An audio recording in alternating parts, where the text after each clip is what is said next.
നമ്മുടെ India, China ഇവരൊക്കെ ഈ യുദ്ധത്തിലേക്ക് എൻ്റർ ആകാൻ പോവുകയാണ്. അതായത് ഇറാൻ, അമേരിക്ക അതുപോലെ തന്നെ ഇസ്രായേലുമായുള്ള യുദ്ധത്തിലേക്ക് ഇന്ത്യയും ചൈനയും എൻ്റർ ആകാൻ പോകുന്നു. അതുമാത്രമല്ല, നമ്മുടെ യു.എസിന്റെ പ്രസിഡന്റായ ഡൊണാൾഡ് ട്രംപിന്റെ ജോലി തെറിക്കാൻ പോകുന്നു. വിശ്വസിക്കാൻ പറ്റുമോ? ഇതിനെക്കുറിച്ചൊക്കെ ഡീറ്റെയിൽഡ് ആയിട്ട് ന്യൂസ് അറിയണ്ടേ? This is Jose Prakash. Welcome to JP's world.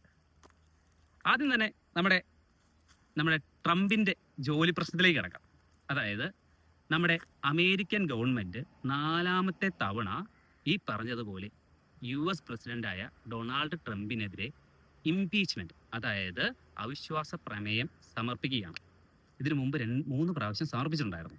ഇതെന്തിനു വേണ്ടിയാണെന്ന് വെച്ച് കഴിഞ്ഞാൽ, ഈ അമേരിക്കയിൽ ഈ പറഞ്ഞ പോലെ യുദ്ധം നടത്തണോ വേണ്ടയോ, ഇല്ലെങ്കിൽ യുദ്ധം എന്തിലേക്ക് നയിക്കണം എന്നുള്ളതൊക്കെ തീരുമാനിക്കുന്നത് അവിടുത്തെ കോൺഗ്രസ് ആണ്. അതായത് നമ്മുടെ നാട്ടിലെ പാർലമെന്റ് പോലത്തെ ഒരു സംരംഭമാണ് ഈ പറഞ്ഞ പോലെ അവിടുത്തെ കോൺഗ്രസ്.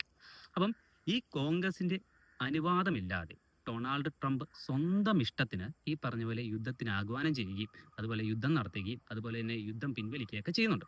അപ്പം അമേരിക്കൻ ഗവൺമെന്റ് അത് വലിയ നാണക്കേടാണ്, അമേരിക്കയ്ക്ക് നാണക്കേടാണെന്ന് പറഞ്ഞുകൊണ്ട് അവിടുത്തെ ഡെമോക്രാറ്റിക് പാർട്ടിയാണ് ഈ പറഞ്ഞ ഇംപീച്ച്മെന്റ് സമർപ്പിച്ചിരിക്കുന്നത്. ഇതിനു മുമ്പും ഈ പറഞ്ഞ പോലെ 3 പ്രാവശ്യം സമർപ്പിച്ചിരുന്നു. അന്ന് ട്രംപിന്റെ പാർട്ടി വലുതായതുകൊണ്ടും അവിടുത്തെ സ്ട്രോങ് ആയതുകൊണ്ട് തന്നെ ഈ പറഞ്ഞ പോലെ ഈ ഇംപീച്ച്മെന്റ് ട്രംപിനെതിരെ എടുത്തില്ല. പക്ഷേ ഈ പ്രാവശ്യം എടുക്കുമെന്നാണ് പറഞ്ഞിരിക്കുന്നത്. അങ്ങനെ വന്നു കഴിഞ്ഞാൽ ട്രംപിന്റെ ജോലി തെറിക്കും. അതായത് പ്രസിഡന്റ് സ്ഥാനം ഈ പറഞ്ഞതുപോലെ ട്രംപ് ഒഴിയേണ്ടി വരും. ഇതൊക്കെ നടന്നുകൊണ്ടിരിക്കുന്ന സമയത്താണ് ഈ പറഞ്ഞതുപോലെ നമ്മുടെ ഇറാൻ, ഇസ്രായേൽ, അമേരിക്ക പ്രശ്നത്തെക്കുറിച്ച് ഡീറ്റെയിൽ ആയിട്ട് നോക്കേണ്ടത്. കാരണം എന്താ വെച്ചാൽ, നമ്മുടെ സ്ട്രേറ്റ് ഓഫ് ഹോർമസ് ആണ് ഇപ്പോഴത്തെ യുദ്ധത്തിന്റെ മെയിൻ ഘടകം. അതായത് നമ്മുടെ സ്ട്രേറ്റ് ഓഫ് ഹോർമസിൽ ഈ പറഞ്ഞ പോലെ ഇറാനാണ് ആദ്യം ഒരു ബ്ലോക്കേഡ് ഇട്ടത്. അതിനുശേഷം നമ്മുടെ അമേരിക്ക ഇതിന് പുറകെ വന്ന് വേറൊരു ബ്ലോക്കേഡും കൂടി ഇട്ടു. അതായത് ഇറാൻ ഇട്ടതിന് തൊട്ടു പുറകിലായിട്ട് അമേരിക്ക ഈ പറഞ്ഞ നേവൽ ഷിപ്പും വാർഷിപ്പും കൊണ്ടു നിർത്തി ഇനി സ്ട്രേറ്റ് ഓഫ് ഹോർമസിലേക്ക് കപ്പലുകൾ പ്രവേശിക്കാൻ പാടില്ലെന്നൊരു നിയമം കൊണ്ടുവന്നു. അതോടുകൂടി ഈ പണി ആർക്കിട്ടൊക്കെ കിട്ടും?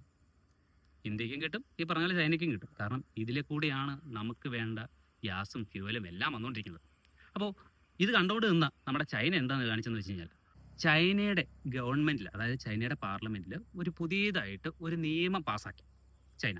അതായത് എന്താണെന്ന് വെച്ച് കഴിഞ്ഞാൽ, ചൈനയുടെ സമാധാനത്തിനെതിരെ ഏതെങ്കിലും ഒരു രാജ്യം എന്തെങ്കിലും ചെയ്തു കഴിഞ്ഞു കഴിഞ്ഞാൽ, ഫോർ എക്സാമ്പിൾ ഇപ്പോൾ സ്ട്രേറ്റ് ഓഫ് ഹോർമസ് എടുക്കുക. സ്ട്രേറ്റ് ഓഫ് ഹോർമസിൽ കൂടി ചൈനയുടെ കപ്പൽ പോകുമ്പോൾ അതിനെ തടയുകയോ ഇല്ല അറ്റാക്ക് ചെയ്ത് വീഴിക്കുകയോ ചെയ്തു കഴിഞ്ഞാൽ ചൈന ഡയറക്റ്റ് ആയിട്ട് ഈ യുദ്ധത്തിലേക്ക് പങ്കെടുക്കുമെന്ന് പറഞ്ഞുകൊണ്ടാണ് ഈ നിയമം പാസ്സാക്കിയിരിക്കുന്നത്. അങ്ങനെ എന്തെങ്കിലും ചെയ്തു കഴിഞ്ഞു കഴിഞ്ഞാൽ ഇപ്പം എന്താകും? ചൈന അമേരിക്ക വാറായിട്ട് ഇത് മാറും. ഇങ്ങനൊരു നിയമം അവർ പാസ്സാക്കുകയും ചെയ്തു. ഇതിപ്പോൾ നടപ്പിലാണ് താനും. അപ്പോൾ അങ്ങനെ ഒരു പ്രശ്നം നിൽക്കുമ്പോഴാണ് ഇന്ത്യയുടെ അടുത്തേക്ക് ഈ പ്രശ്നം വരുന്നത്. നമ്മുടെ ഫോറിൻ മിനിസ്റ്ററായ ജയശങ്കർ ഇന്നലെ ഒരു പ്രസ്താവന നടത്തി. അതായത് മർച്ചന്റ് നേവിക്കെതിരെ, അതായത് മർച്ചൻസ് ആയിട്ടുള്ള നമ്മുടെ കപ്പലിനെതിരെയോ നമ്മുടെ ഷിപ്പിനെതിരെയോ എന്തെങ്കിലും ആക്രമണം നടത്തി കഴിഞ്ഞു കഴിഞ്ഞാൽ അതിനെതിരെ ഇന്ത്യ ആഞ്ഞടിക്കുമെന്നാണ് പറഞ്ഞിരിക്കുന്നത്. അതായത് ഈ യുദ്ധം നമ്മുടെ മുറ്റത്ത് വരെ വന്നിരിക്കുന്നു. അപ്പോൾ ഇതെങ്ങോട്ടാണ് പോകുന്നതെന്ന് ചോദിച്ചു കഴിഞ്ഞാൽ നമുക്കൊരു എത്തും പിടിയില്ല. കാരണം ഇതൊരു ഡെഡ് എൻഡാണ്. ഈ യുദ്ധം എവിടം വരെ വേണമെങ്കിലും എത്താം. അപ്പം നിങ്ങളെല്ലാവരും ചോദിക്കുന്ന ഒരു ചോദ്യമുണ്ട്. കഴിഞ്ഞ ദിവസം ഞാനൊരു വീഡിയോ ഇട്ടായിരുന്നു, നമ്മുടെ യുദ്ധം അവസാനിച്ചു, ഒരു പീസ് ട്രീറ്റി സൈൻ ചെയ്യാൻ പോകുന്നു എന്നൊക്കെ പറഞ്ഞുകൊണ്ട്. അപ്പം സമാധാന ചർച്ചയാണ് നടന്നുകൊണ്ടിരിക്കുന്നത്. അപ്പോൾ ഈ സമാധാന ചർച്ച സക്സസിലോട്ട് എത്തിയെന്ന് ചോദിച്ചു കഴിഞ്ഞാൽ എത്തിയില്ല. ഇത് ഇപ്പോൾ നാളെ വേറൊരു സമാധാന ചർച്ചയും കൂടി ഉണ്ട്. ലാസ്റ്റ് സമാധാന ചർച്ച എന്ന് വേണമെങ്കിൽ നമുക്ക് അവകാശപ്പെടാം. കാരണം എന്താണെന്ന് വെച്ചാൽ, ആദ്യത്തെ സമാധാന ചർച്ചയിൽ ഈ പറഞ്ഞതുപോലെ ആദ്യത്തെ കൺസേൺ എന്താണെന്ന് വെച്ച് കഴിഞ്ഞാൽ, ഈ പറഞ്ഞതുപോലെ US-ന് സ്ട്രേറ്റ് ഓഫ് ഹോർമസിലുള്ള കൺട്രോൾ തന്നെയായിരുന്നു. പക്ഷേ ഇറാൻ പറഞ്ഞു നടക്കുകയില്ലെന്ന് പറഞ്ഞു. കാരണം എന്താ വെച്ചാൽ, സ്ട്രേറ്റ് ഓഫ് ഹോർമസിൽ ഈ കൺട്രോൾ അമേരിക്കയും കൂടെ കൊടുത്തു കഴിഞ്ഞു കഴിഞ്ഞാൽ ഈ ഒട്ടകത്തിനെ വീട്ടിൽ കയറ്റിയ അവസ്ഥയായിരിക്കും ആർക്ക്? ഇറാന്. അപ്പോൾ അത് പറ്റത്തില്ലെന്ന് പറഞ്ഞു. അതിൻ്റെ പുറകെ പറഞ്ഞൊരു കാര്യമുണ്ട്, ഈ പറഞ്ഞ പോലെ ന്യൂക്ലിയർ, അതായത് നമ്മുടെ എൻറിച്ച്ഡ് യുറേനിയം അമേരിക്കയിൽ ഏൽപ്പിക്കണം, ഇല്ലെങ്കിൽ 25 വർഷത്തേക്ക് നിങ്ങൾ എൻറിച്ച്ഡ് യുറേനിയം ഒന്നും ചെയ്യാൻ പാടില്ല എന്ന് പറഞ്ഞു. പക്ഷേ ഇറാൻ അതും സമ്മതിച്ചില്ല. അപ്പോൾ അത് ഏത് വർഷത്തേക്ക് എത്തി? അത് 20 വർഷത്തേക്ക് വെട്ടിക്കുറച്ചു.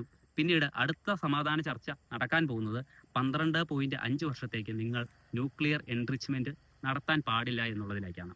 അപ്പം നമുക്ക് എല്ലാവർക്കും തോന്നും, ഈ ന്യൂക്ലിയർ എൻറിച്ച്മെന്റിന് വേണ്ടിയിട്ടാണോ ഈ യുദ്ധം എന്ന്? ശരിക്കും അങ്ങനെ തന്നെയാണ്. അതിന് ബെസ്റ്റ് എക്സാമ്പിൾ ആണ് ഈ കഴിഞ്ഞ ദിവസം നമ്മുടെ നോർത്ത് കൊറിയ ഒരു anti ship missile long range, അതായത് long range anti ship missile launch ചെയ്തു. ഇത് ആർക്കെതിരെയുള്ളതാണ്? ഒന്ന് സൗത്ത് കൊറിയയ്ക്ക് എന്നുള്ളത് അറിയാം, രണ്ടാമത്തത് അമേരിക്കയ്ക്കെതിരെ. അമേരിക്ക എന്തെങ്കിലും സംസാരിച്ചു ഇതിനെതിരെ? സംസാരിക്കത്തില്ല. വേണമെന്നുണ്ടെങ്കിൽ ഒരു ടേബിൾ ഇട്ട് അങ്ങോട്ടും ഇങ്ങോട്ടും അവർ സംസാരിക്കും. അല്ലാതെ ഈ അമേരിക്ക ഈ നോർത്ത് കൊറിയക്കെതിരെ ഒരു യുദ്ധത്തിന് പോകുമോ? ഇല്ല. കാരണം എന്താണ്? ഇവരുടെ കയ്യിൽ എന്തുണ്ട്? ന്യൂക്ലിയർ ബോംബുണ്ട്. അമേരിക്കയ്ക്ക് അത് പേടിയുണ്ട്. കാരണം അവനൊരു പൊട്ടനാ. ഈ പുള്ളി എടുത്ത് വേണമെന്നുണ്ടെങ്കിൽ ബോംബ് എടുത്ത് ഈ പറഞ്ഞ അമേരിക്കയുടെ നേരെ ഇടും. അത് തന്നെയാണ് നോർത്ത് കൊറിയ പറയുകയും ചെയ്തു. ഈ പറഞ്ഞ പോലെ ഇറാനെതിരെ നിങ്ങൾ ന്യൂക്ലിയർ ബോംബ് വർഷിച്ചാൽ ഈ പറഞ്ഞതുപോലെ നോർത്ത് കൊറിയ അമേരിക്കയ്ക്കെതിരെ യുദ്ധം ചെയ്യും, ന്യൂക്ലിയർ ബോംബ് ഇടും എന്നാണ് പറഞ്ഞിരിക്കുന്നത്. അപ്പം ന്യൂക്ലിയർ ബോംബുള്ള രാജ്യത്തിനെതിരെ അമേരിക്ക പ്രതികരിക്കത്തില്ല. അപ്പോൾ അമേരിക്കയുടെ ഒരു കൺസേൺ ഉണ്ട്. ഈ പറഞ്ഞതുപോലെ വെസ്റ്റേൺ കൺട്രികൾക്ക് ന്യൂക്ലിയർ എനർജി അല്ലെങ്കിൽ ന്യൂക്ലിയർ ബോംബ് ആവശ്യമാണ്. പക്ഷേ അറബ് കൺട്രികൾക്ക് ഈ പറഞ്ഞതുപോലെ ന്യൂക്ലിയർ ബോംബ് പാടില്ല.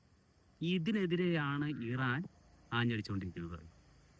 അപ്പം കാര്യത്തിനൊരു വ്യക്തത വന്നില്ല. ഇപ്പോൾ ന്യൂക്ലിയർ ബോംബിന് വേണ്ടിയിട്ടാണ് ഈ പറഞ്ഞ പോലെ യുദ്ധം എന്ന് പറഞ്ഞത്. അപ്പോൾ ഈ അമേരിക്ക ഇറാനെ കയറി മൊത്തത്തിൽ അടിക്കാത്തത് എന്തുകൊണ്ടാണ്?